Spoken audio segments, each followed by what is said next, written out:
Welcome to Not Milk Never Milk. Subscribe if you're lactose intolerant. In this video, I will compare Ram 1500 Crew Cab vs Quad Cab, which is better.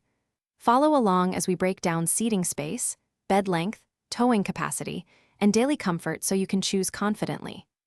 I will cover fuel economy, interior features, payload, and practicality for families or work crews. By the end, you'll see which layout fits commuting, hauling, or weekend adventure needs with clear trade-offs and practical tips. I want to walk you through how cabin dimensions affect real-life use, from daily commuting to road trips. We will compare rear legroom, headroom, seat quality, and storage solutions that matter most. Think about how often you carry passengers versus gear, and whether you need full-size rear doors for easy access. I'll share practical examples so you can match the cab to your typical routine and comfort priorities. Hey friends, if you're finding this useful, please subscribe and like so I can keep making helpful comparisons.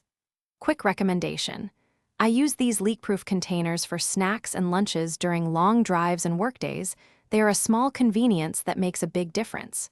Check the description for the link and other deals, grab one if you like, and now let's get back to the video.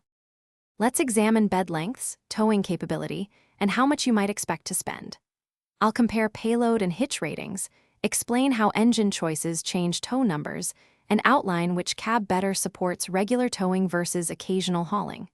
We'll also talk about cost trade-offs when adding packages that improve workability or comfort. This helps you decide whether bed length, tow ratings, or budget should drive your decision today. Thanks for watching. If this was helpful, leave a like and consider subscribing. See you next time.